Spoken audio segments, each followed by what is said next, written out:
Your Steve Jones Show podcast is loading now. The Steve Jones Show podcast is sponsored by Sunbury Motors, North 4th Street in Sunbury, and Sunbury Motors Kia, routes 11 and 15 in Hummel's Wharf.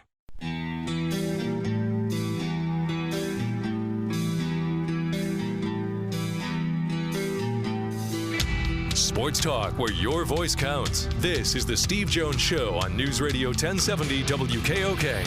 Now, from the Sunbury Motors Studio, here's Steve Jones. This is normally the part of the show where Matt whines. Hey, no whines from me today. We got ourselves a dub last night. Why did Luke hit a basket? What did he do? Oh, I'm talking about the Indy Lions. And it's another game day for Bucknell women's basketball tonight against Navy for the Patriot League semis. It's good. There's no complaints today. I mean, because normally the only rejoicing you take in is actually in someone's demise. I mean, you're not usually happy about somebody winning. No, Ben Simmons comes back to town tonight. Comes back to Philly tonight. He'll get deservedly booed and chastised, and then we'll move on. Because he, like the coward he is going to sit out tonight because he's still dealing with quote-unquote back problems. And whatever, we'll move on. Yeah, but why aren't you happy, for example, that you got James Harden out of his demise? I am. I'm just I'll just be laughing at the Nets while I watch James Harden duke it out on him. Then why are you booing him? I mean, he netted you James Harden. Because you still have to acknowledge how ugly this was. You're confused by this. You're confused. You don't know what to say. I mean, because of him, you have James Harden. In a way, yes, but so you should thank him. Earlier today, Michigan was all over Indiana by 15 points. In fact, I think it was 17. 17-point lead. And Indiana came back and won. The reason is quite simple. We talk about how Penn State's hit some droughts, and sometimes they'll get in those 2.5 to 4 minute droughts, and it's frustrating as heck, to see it happen. Michigan went without a field goal for 11 minutes. In the second half, Michigan had 10 turnovers, 9 team fouls, and 8 baskets. Wow. Iowa, by the way, is going to win big. They're up like 64-31 at halftime over Northwestern. So, Iowa can start playing the backups probably at the 12-minute mark just to save them for tomorrow. TCU beat Texas today. Now, the one thing I did not see was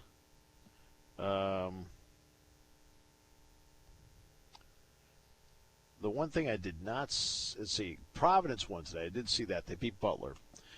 And they beat Butler by 4. Now, what's the significance of beating Butler by 4? Providence is now 11-2 in games decided by 5 points or less. How about that? 11-2 in games decided by 5 points or less. That really is a remarkable number.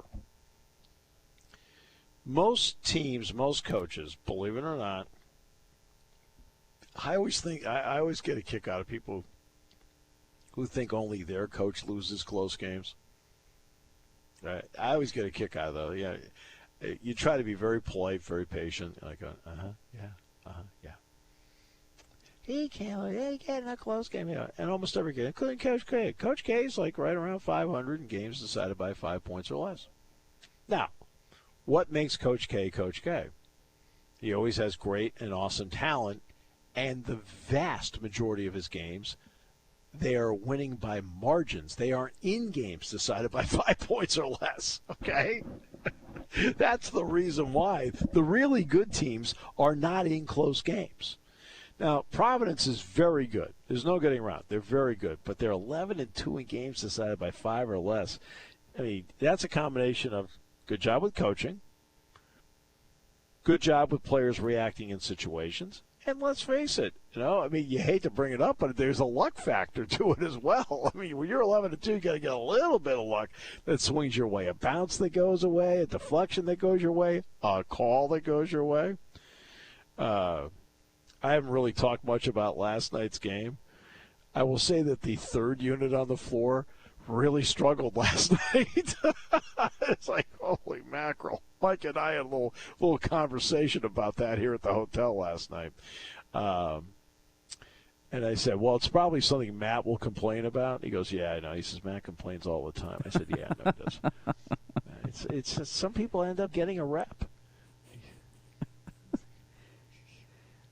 It's just been an ongoing problem at this point, across college basketball. Hey, James, same thing. James says, yeah, he complains a lot, doesn't he? I said, yeah, I mean, but the coaches at least know you. You've developed a rep. So if Bucknell women win tonight, might we get Kelly on Friday? I will definitely effort that with all costs, and I can't imagine she would not say not no. all costs. I mean, for goodness sakes. I mean, you say that, and the suit thinks there's going to be a monetary exchange. I mean, it's like, and you know how freaked out he gets over that. FOULED. That spells fouled. Now, I did text him when we were coming into land that we were flying over the Indianapolis Motor Speedway. Oh, very nice. Right? I did text him. All right. And a lot of dead grass. But that's okay. It's wintertime still. And he says it's on his bucket list. I think he's always been envious of the fact that I've walked on the track. So there's that. Now today, guess where shoot-around was today? It wasn't at the Speedway, was it? No, it wasn't at the Speedway. It wasn't in a parking lot. No, it was at Hinkle Fieldhouse, home of where they made the movie Hoosiers. Ah, all right. That's a good spot to go to. Well, Micah was the assistant coach at Butler when they went to the national championship game twice. So, I mean, a couple phone calls, and we're in. Now, they said to me, have you ever been in the place before? I said, yeah, I did a game in there in 1992, so it was the first time in 30 years I'd been in there. And, of course, that's where Jimmy Chitwood in the movie is Bobby Plump. Okay? Bobby Plump is the one who hit the game-winning shot from Milan and not Hickory. They had to change some stuff around because the movie, Bobby Plump will tell you that the shot and the sequence of the shot in the movie is to the complete detail of how it played. He said that's as accurate gets. He said a vast majority of the movie, he says, is not accurate. He said all the stuff about, the conflict in town and things like that. He says, we were mostly like, hey, it's like, you get mad at somebody. He says 2 minutes later, you're like, okay, cool. He said that's the way it was when we grew up. I mean, Bobby Plump grew up in a town called Pierceville, and Pierceville is a town, when he was growing up, of 61. Right? Now, Milan, when he was a junior, actually advanced to the state semifinals and lost. So they were pretty good. And in 1954, they won it. The team they beat in the semifinals, right? The team they beat in the semifinals, their best player, and the team they beat in the semifinals was Actus, which it's just down the street here. Went past it this afternoon. Was Actus in the semifinals, and when they beat them, the best player on Actus was a guy named Oscar Robertson. Yeah, that Oscar Robertson. The first man ever to average a triple-double in the history of the NBA, long before Russell Westbrook ever did. And Plump is played, Jimmy Chitwood in the movie. And Plump was a great player in high school. Well, Butler got him to go to school here. Well, going to school here at Butler, Plump was two-time All-Conference, two-time Butler MVP, a 1,400-plus point scorer here at Butler, who averaged over 16 a game here for his career and averaged almost 20 a game his senior year. Plump was a good college player. Now, when it came time to go to the NBA, now this is 1958 now, right? He comes out in 58. He played for a team called Phillips 66, right? Why not go to the NBA? Because Phillips 66 offered him $6,000. The NBA offered him $4,000. Now, what choice are you going to make? He's still alive, by the way. He's 85 now, selling insurance. Never got out of the insurance business. But for those who watch the movie Hoosiers, that's who that is, Bobby Plump. So, from not Hickory, but Milan High School. And by the way, the first ever state championship game that was hosted inside Hinkle Fieldhouse was 1928, right when it first opened. Okay. In that game, a guy missed a free throw at the end of the game that was critical. Right? And he always referred to it over and over and over again about, I missed that free throw, You know who that person was? First state championship game in here. Know who that person was? John Wooden. It's getting to the point now in my career where I have to explain who John Wooden is. Won 10 national championships at UCLA, like Kareem, Bill Walton. So, it's a little history. That's where they practice today. But, Mike Green's on the staff. Mike Green played for Butler. And I said, you keep telling me this is the house that Mike Green built. I said, I walked around. It looked like some guys played before you. I had to kid Mike today. Had to. All right, game last night, first half, offensively frustrating. They shot, 29% in the first half, scored only 24 points. That's 3 points better than what they scored against Rutgers in the first half on Saturday. But then in the second half, they shot 59. The movement was great, getting open shots, getting to the spots they needed to, because they actually, believe it or not, slowed down a little bit. They played a little too fast in the first half. And when you're playing a little too fast sometimes, it tightens the floor up because it doesn't give guys a chance to move in space and give openings. And Minnesota did something I have not seen. They played their 5 guys every minute last night, except for Eric Curry, who played 39-15, and E.J. Stevens came in and played 45 seconds. That was it.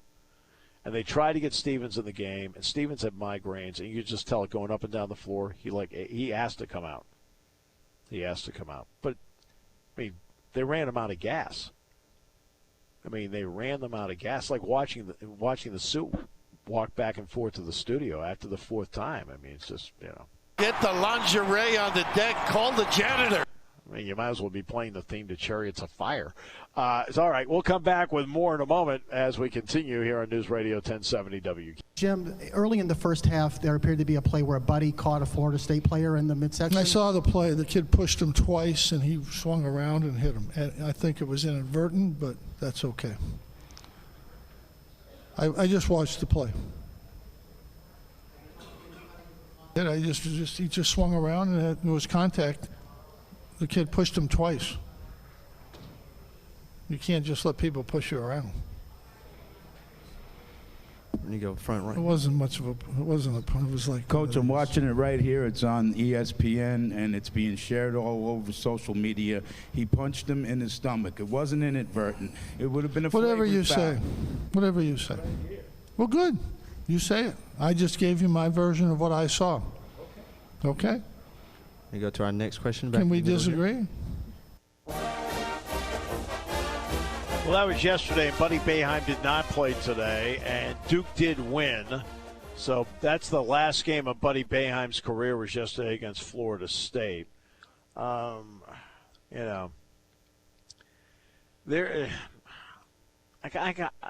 What Bunny Boeheim did was wrong. I got it, okay? But, like, it should have been up to the officials at that point during the game if they wanted to go flagrant 2 and things like that. It was just poorly officiated. Let's start with that. Jim Boeheim's wrong, by the way. I mean, he hit him.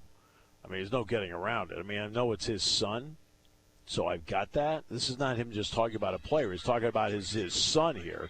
That by the way, plays a role, I think, in his answer. But, yeah. But he didn't play today.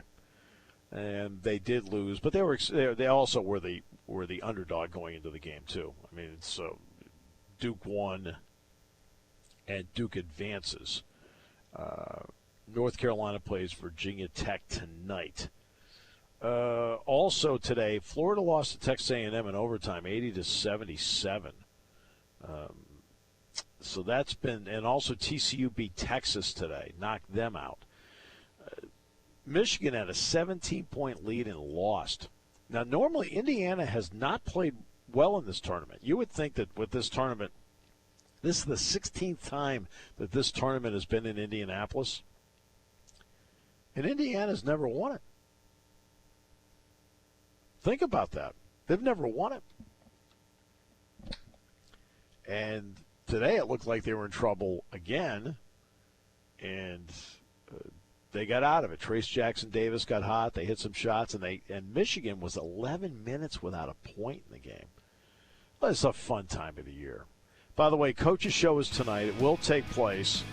Brian Triple hosted tonight. Cale Sanderson will be the guest. Can someone explain to me why Drew Hildebrand is a 16 seed? Now, I know at the Big Ten it wasn't the best tournament on the planet for him, but why is Drew Hildebrand a 16 seed? He's going to wrestle a kid from Lehigh. If he wins, he gets Nick Suriano, the number 1 seed. Really? That's interesting. Again, we keep going back to what do I talk about all the time? What is sports missing more than ever these days? People who have a feel for the sport or have a feel for the game. Over and over again. And I'm telling you, people who are into numbers hate when I say that. And you want to know why they hate when I say that? Because they don't have a feel for the game.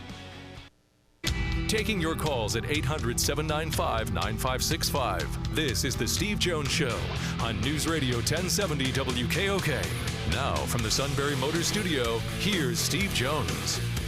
All right, hey, baseball, a tentative agreement has been reached between the players and the owners that will put an end to the 99-day lockout. Terms of the agreement are, I don't care. It's just a bunch of mumbo-jumbo that means nothing to anybody. It's all about money, blah, blah. I got it. Luxury taxes up, the whole thing, whatever. They've agreed to it, and they say they're going to play a 162-game schedule. All right, Coach's Show tonight will be 6:05 to 7. Brian Triple hosted tonight. Cale Sanderson is the guest. Penn State basketball tonight at 9.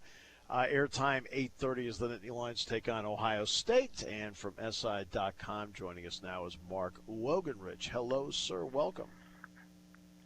Thank you, Steve. Was there a salary cap in baseball? If that's still not involved, then okay. Nah, it's a luxury tax. Okay.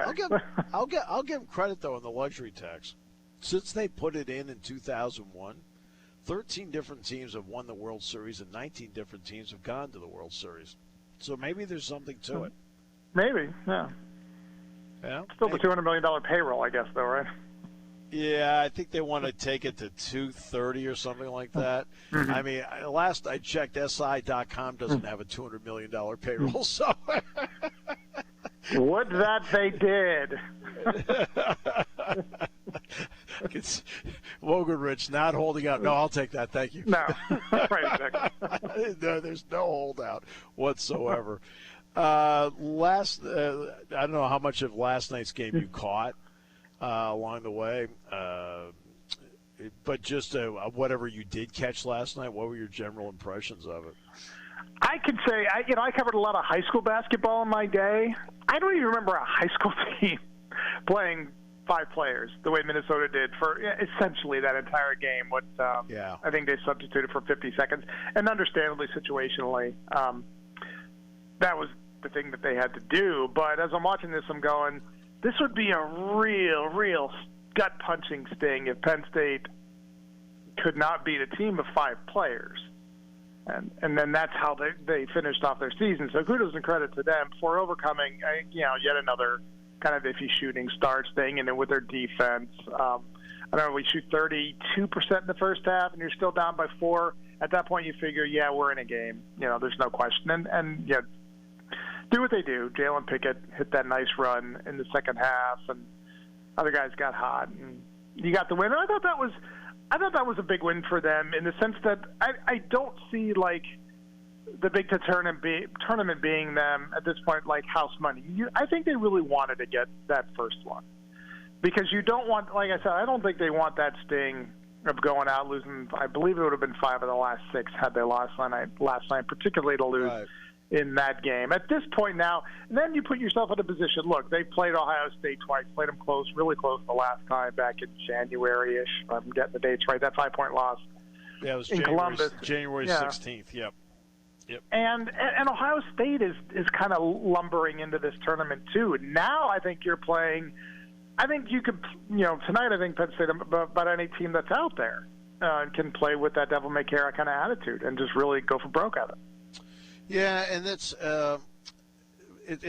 tonight will be the first time Penn State's played Ohio State with everybody. When they played them the first time, they had no Greg Lee. When they played them the second time, they didn't have Seth Lundy. So Penn State actually is going to be the team with everybody tonight. Ohio State won't. They won't have Kyle Young tonight. He's not going to be able to play, it looks like. Zed Key probably can play. Yeah. He played a little bit against Michigan. But Ohio State goes to Illinois and wins big. No, not wins big. Wins. Great win. Well, they got it made now. And they go to Maryland.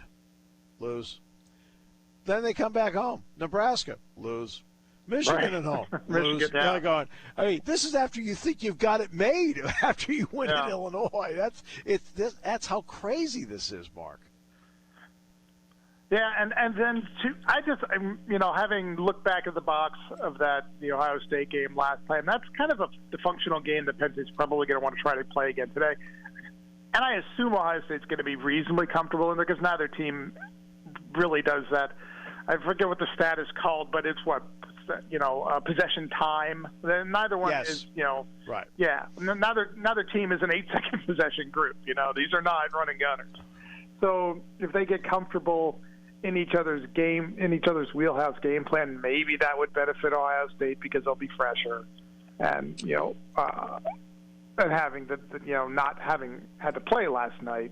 But like I said, I don't think Micah Shrewsbury was really thrilled with the way they played in Columbus the last time, and I think he's probably looking forward to this one a little bit. And I think he said it after the game or maybe a day later. It's like, I hope we get him a third time, and they got it. No, in terms of the bracket, I always look at the bracket and I'll say, okay, oh boy, this didn't go right. If they win the game, this is who they got next. Well, I looked at the bracket. Number one, I thought Minnesota was a better matchup for them than Nebraska. And then I looked at the next one. I said, well, to be honest with you, Ohio State's a better matchup than what they would have had compared to somebody else. The matchup's there. So pace, you're talking about pace. Penn State's average possession length is 20.4 seconds. Okay, it's a 30-second shot clock. Right. They're 355th in the nation in pace. Ohio State is 311th. All right. Yeah, and they're around, 19, 18 seconds or something like that? Yeah, they're 19 not far seconds. behind. It's not like they're running it any quicker. But that's good for Penn State. And the reason is when you play last night, the slower the pace. You don't want to get into a team like that. You're playing Michigan State. You're sprinting up and down the floor. They can run you out of gas. They're going to play this game at a pace where it's going to be about shots. In other words, the key for Penn State tonight, okay, when you look at Ohio State, no free throws, no threes. Now, you're going to give up some free throws and some threes. In fact, I think E.J. Liddell has 20 free throw attempts against Penn State this season. That's a big number. That's a big number. And with Pickett, Jalen Pickett playing 40 last night, I mean, he's done that before. Not new, but I don't think he's turned around 24 hours again and had to go potentially play 40 again. Seth Lundy he's about 5 minutes above his average last night. I think he was 37 minutes and averaging around 32. Yeah, he's 36. Bring the stats. Right. Yeah, and that's that's great. If you're just going to be. Go ahead, Mark. No, if you're as you said, if you're going to be in that half-court pace, and you're not going to be running a gun, and maybe they'll try it in spurts, just to get Ohio State maybe out of rhythm or something like that. And I think Micah Shrewsbury seemed to substitute pretty frequently. Last night obviously, but I think if you can run a little bit in spurts, even though that's not seemingly their style, maybe just to do something to get Ohio State out of kilter, maybe in stretches. I could be wrong about that, but it just seems like you want to, at this point in the tournament, I think you want to test your athleticism against a team if you have that athleticism to test over somebody like Ohio State. Right. Well, again, neither team wants to play at a blistering pace. Sure. Now, I was kidding around with Johnny Holiday, who does Maryland, and he says, now, Penn State had not played him. He says, how do you play? And I said, slow. I said, but it's perfect for my play-by-play.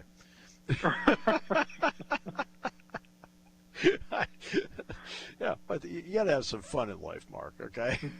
No doubt. Yeah, you got to do that. But yeah, that's. So that's the matchup tonight. The Indiana-Michigan game today was bizarre because Michigan's up 17.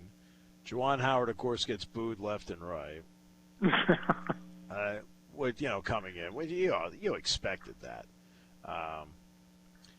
But Indiana, which never does well in this tournament, they don't.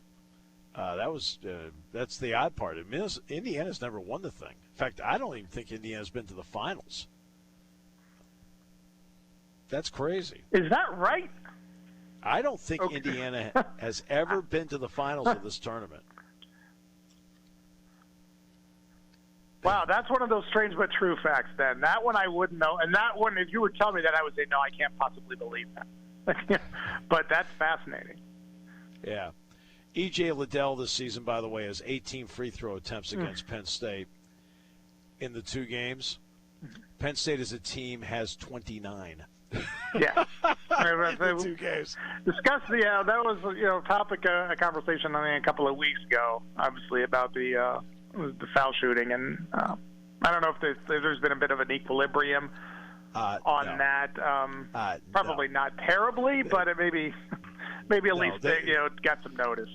They went to Illinois a week ago and got outscored 15-1 at the free throw line. Okay.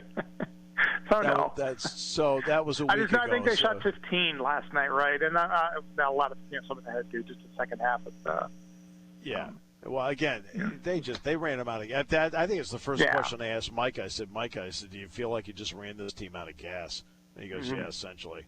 Essentially, they did. What do you think of the conference tournaments? Have been with us for a long time, and it used to be that the ACC winner, the only one that got the bid was the ACC. That's why they started opening up the tournament more. Yeah. What do you think? What do you think of conference tournaments? To me, they're fun lead-ins to the NCAAs because you can get quirky results out of that, and I think the quirky result kind of sets us up for NCAA tournaments too, because then we look forward to stuff like that. Smaller conference tournaments, really, to me, are probably, I think they mean a lot more in a tournament like this. And I mean, a Big Ten tournament, who can you say is going to come out of this to win this? I mean, you probably would say Illinois ultimately, but could you really conceive of Wisconsin or Purdue being outsiders and not having a chance to win? Heck, even Rutgers, I don't know, the hot hand kind of thing. That's why I like that. I think where it sets up, like I said, it sets you up for the way the NCAA tournament is going to, hot teams getting into the NCAA tournament too. I think it works much better than a conference tournament, conference championship, so to speak, in college football. Bruce Weber is now done as the head coach at Kansas State. And now, obviously, you and I know Bruce Weber. Penn State fans probably don't remember him coaching at Illinois, but he brought Illinois to the national championship game in 2005 before they lost to North Carolina. But he made some interesting statements after the game last night. And he said he would not cut his hair until the NCAA took care of the FBI situation. Now, you and I both know the NCAA is not taking care of the FBI situation. And he said he was talking with Lon Kruger, and he said, I'm kind of, now he still wants to coach. Right? So it's not like he doesn't want to coach anymore. But what does it tell? I mean, the NCAA building is 4 blocks from you here right now. And he said last night, he said, I don't understand why. He says he talked to Lon Kruger, and 3 of the 4 teams that have been hit with by the FBI are going to the NCAA tournament again. What's the problem here? Normally, most people, I don't know about your area of the world, but most people think the FBI is a pretty reputable investigative unit.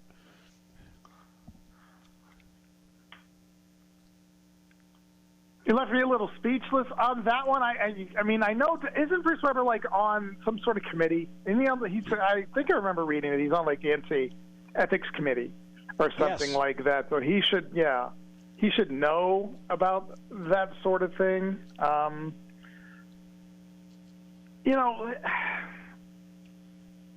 If the FBI and the NCAA, I don't know, strange bedfellows. In that sense, and a 2-year probe into basketball, are they holding out for some sort of smoking gun? Is that the issue? Can they not get people to their subpoena's not working? Can they not get people to testify? Are they not finding the right are they not finding the stuff that gets them not convictions, or at least just gets them the evidence that they need. I'm at a loss on that one. Maybe I would go back to what Jerry Tarkanian said years ago, paraphrasing. Did he say that they got so mad at North Carolina that they just sanctioned Cleveland State again? Was that the quote? Or I think they're so mad at Kentucky they put Wichita State on probation. Yeah, I just got the teams wrong. So yeah, Wichita State. Mark, let me give you I know you got to get going here, but I'll give you one of the great stories ever. I go into Joe Paterno office. Right? And it was something we had to do something, I don't know, it was before a blue-white game or something like that. Okay. So they said, hey, go on in. He's in there with another coach right now. I said, oh, okay, great. So I walk in. You know who the other coach was? Jerry Tarkanian. Jerry Tarkanian, I am going to lose it. It was Jerry Tarkanian. I was sitting there like going, hi. Like it goes under the category of the last person I expected to see. And they go, hey, Steve, how are you? I haven't seen you since Madison Square Garden. I said, yeah, great to see you again, Coach. I'm thinking, why are you here? Was this UNLV Jerry Tarkanian, or was this Fresno State Jerry Tarkanian? Fresno State Jerry Tarkanian. Yeah. Okay, I was like, but it was under the category of, okay, if I had a list of 5 people I would never expect to see when I walked in. They would be 5,000 on that list. He'd be one of the 5. I'd be like, yeah. Really? Coach, great to see you. To be in on that conversation. Oh, Joe's like, hey, Jerry, thanks so much. I'm like, okay. I did not, when I then had the chance to sit down with Joe, I did not ask him why Jerry Tarkanian was there. I just went right to the interview and just kept going. I thought you'd appreciate that story. Very much so. Oh, my gosh, yeah. Oh, God. A long-time UNLV fan way back in the day of that 1990 team. Oh, and what a team that was. Oh, yeah, I still contend the 91 team is the best starting 5 put on a college basketball court. And, I don't know, is the FBI still probing those 5 guys? Who knows? Oh, doesn't matter to me now. It was a lot of fun to watch. And you know what? They kind of played the game back in that era. Do you agree that we're seeing actually in the NBA today in some ways? I think so, yeah.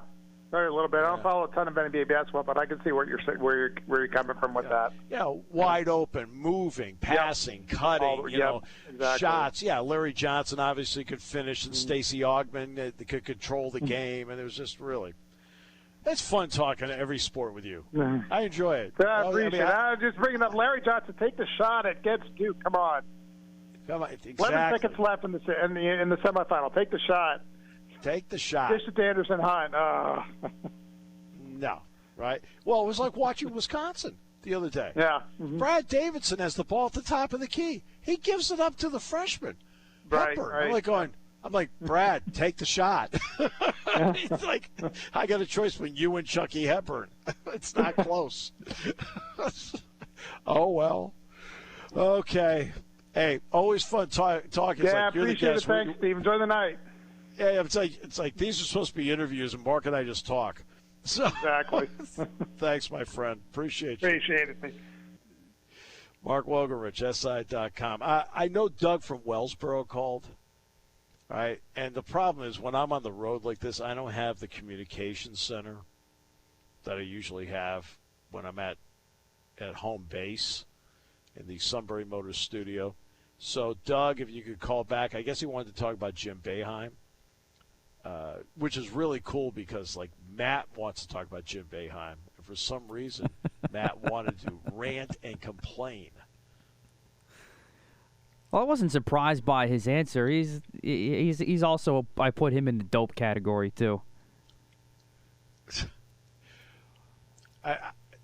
My only answer to what Boeheim said is this: would he have a different answer if it wasn't his son? Exactly. I mean, that is one of the issues when you're doing this. I mean, if they said, because I'm sure Luke's punched Mark before. Inadvertently, but you would defend him. And Lisa would get mad. Something like that, sure. Matt, discipline him. Can imagine that happening. But Doug, call back. I'd love to hear what Doug has to say about that. All right? And Jim Boeheim's not a dope. Don't do that.